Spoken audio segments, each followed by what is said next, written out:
Everyone, welcome to coding for Dev. तो आज की वीडियो में आपको बताऊंगा पॉपुलेशन एंड वर्चुअल प्रॉपर्टीज ये क्या होती है मोंगोफ में। इसको मैं आपको डिटेल में एक्सप्लेन करूंगा। ओके, तो जो मोंगोडीबी है उसमें जॉइन नहीं होते जो जैसे एसक्यूएल में होते हैं, लेकिन जो मोंगोफ होता है वो हमारे को पावरफुल टूल्स प्रोवाइड करता है उसको फिमिलिएट करने के लिए। ओके, तो पॉपुलेशन यूज होती है हमारे को जो फेच करती है डॉक्यूमेंट यूजिंग रेफ का यूज़ करके वो डॉक्यूमेंट को फेच करती है। और जो वर्चुअल प्रॉपर्टीज होती है वो कंप्यूट और डिराइव्ड होती है जो स्टोर नहीं होती डीबी के अंदर। ओके, उसको हम बोलते हैं वर्चुअल प्रॉपर्टीज। ओके, तो सबसे पहले मैं आपको डिटेल में एक्सप्लेन करता हूँ पॉपुलेशन क्या होती है मोंगोफ में। तो व्हाट इज पॉपुलेशन? तो पॉपुलेशन होती है रिप्लेस करने के लिए ऑब्जेक्ट आईडी को। ओके, इन ए डॉक्यूमेंट जो उसका एक्चुअल रेफरेंस ऑब्जेक्ट रहता है मोंगोफ में जॉइन, उसकी जगह हम डॉक्यूमेंट को अक्रॉस कलेक्शन में एक्सेस कर सकते हैं। तो अगर इसका फेटर एग्जाम्पल मैं आपको बताता हूँ, जैसे हमारे पास एक यूज़र है और एक पोस्ट है। हमने इसका मॉडल बनाया यूज़र का। ओके, हमने यूज़र मॉडल में क्या करा, हमने उसको एक्सपोर्ट करा यूज़र मॉडल को। अब हमने क्या बनाया, पोस्ट स्कीमा बनाया। अब पोस्ट स्कीमा बनाया तो हमने इसमें क्या करा, हमने ऑब्जेक्ट आईडी दी किसकी, हमारी किसकी, ऑथर की। तो ऑथर की हमने ऑब्जेक्ट आईडी कैसे दी, mongoose dot schema dot type dot object ID. हमने मोंगूफ में स्कीमा में जो टाइप्स है उसकी ऑब्जेक्ट आईडी दी, लेकिन हमने इसमें रेफरेंस क्या दिया, इसमें हमने रेफरेंस दिया जो हमारे यूज़र मॉडल में हमने जो यूज़र बनाया था, जो एक्सपोर्ट करा था, हमने उसका क्या दिया, उसका रेफरेंस दिया।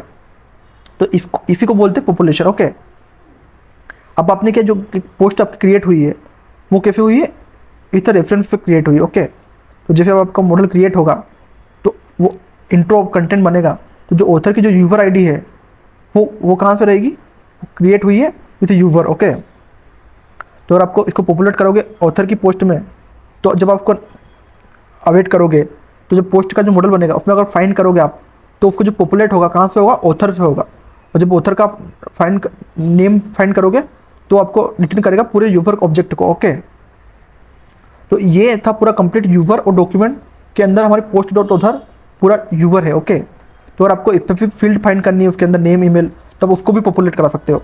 तो पॉपुलेट कराना मतलब जो मल्टीपल उसके रेफरेंसेस रहते हैं, मल्टीपल रेफरेंस, उसको भी आप पॉपुलेट कर सकते हो डायरेक्टली। ओके, आपको पोस्ट उसकी कमेंट चाहिए, उसका ऑथर का नेम चाहिए, तब वो भी आप पॉपुलेट करा सकते हो। अब बात करते हैं व्हाट इज वर्चुअल प्रॉपर्टीज। तो व्हाट इज वर्चुअल, तो वर्चुअल होता है कंप्यूटेड प्रॉपर्टी होती है जो स्टोर करती है मोंगोडीबी को, but if you available in MongoDB document. Okay, कैसे, जैसे आप हमारे पास एक फुल नेम है तो हमने क्या करा, first name plus last name करा, फिर हमने काउंट करा। अगर हमारे को रिवर्स करनी है population like user dot post, तो हम इसका एक एग्जाम्पल देखते हैं आपको जब अच्छे से समझ में आएगा। जैसे हमारे पास एक यूज़र स्कीमा है, फर्स्ट नेम स्ट्रिंग है, लास्ट नेम स्ट्रिंग है। ओके, तो हमने क्या इसमें वर्चुअल का यूज़ करा, full name kit function this first name और दिस लास्ट नेम। इसका यूज़ कैसे होगा, जब भी मैं अवेट करूँगा, इसको फाइंड करूँगा यूज़र को, तो वो अभी गुर्जर है तो वो उसके फर्स्ट नेम के बेस पे भी सर्च करेगा, वो लास्ट नेम के बेस पे भी सर्च करेगा। तो ये क्या करेगा, आपको कन्वर्ट करना पड़ेगा लेकिन उसको जेसन फॉर्म में आउटपुट शो कराने के लिए। ओके, पहले फिर वो कन्वर्ट करेगा। तो इस तरीके से हम इसका यूज़ कर सकते हैं। अब बात करते हैं आप रिवर्स पॉपुलेशन का कैसे यूज़ कर सकते हो वर्चुअल के साथ। तो इसमें हम क्या यूज़ कर रहे हैं, रेफ यूज़ कर रहे हैं, लोकल फील्ड यूज़ कर रहे हैं और फॉरेन फील्ड यूज़ कर रहे हैं। जैसे अगर बात करते हैं, एक हमारे पास यूज़र है, उसकी बहुत सारी पोस्ट करी उसने, बट उसकी पोस्ट को रेफरेंस स्टोर करना है हमारे को। सबसे पहले हम क्या करेंगे, डिफाइन करेंगे उसका वर्चुअल इन यूज़र स्कीमा। हमने उसको वर्चुअल डिफाइन करा यूज़र स्कीमा में। ओके, उन्होंने उसकी लोकल फील्ड आईडी दी, उसकी फॉरेन फील्ड दी, हमने उसका रेफ दिया, फिर हमने उसको पॉपुलेट करा वर्चुअल पे। ओके, हमने उसको पॉपुलेट करी उसकी पोस्ट। अब क्या होगा, जिसकी पोस्ट है वो हम यूज़र एक्सेप्ट कर सकता है, राइट कर सकता है। ओके, तो ये है पॉपुलेट का फ़ायदा, अब वर्चुअल का फ़ायदा। ओके, और मैं आपको समरी टेबल बताऊँ, जो डॉट पॉपुलेट है इसका पर्पज़ क्या है, ये जॉइन रेफरेंस डॉक्यूमेंट, ये रन टाइम पे स्टोर नहीं करता है, जॉइन करता है। ओके, और वर्चुअल का क्या है, ये कंप्यूटेशनल फील्ड है, ये भी डाटाबेस स्टोर नहीं होता। और जो रिवर्स पॉपुलेट है ये भी इसको पेरेंट में स्टोर नहीं करता, ओनली जो रेफ रहता है वो हमारा डाटाबेस में स्टोर होता है।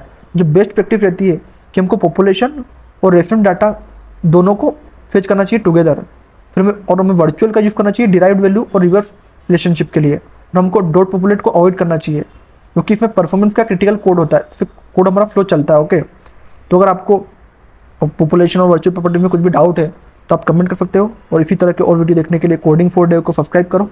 Thank you for watching.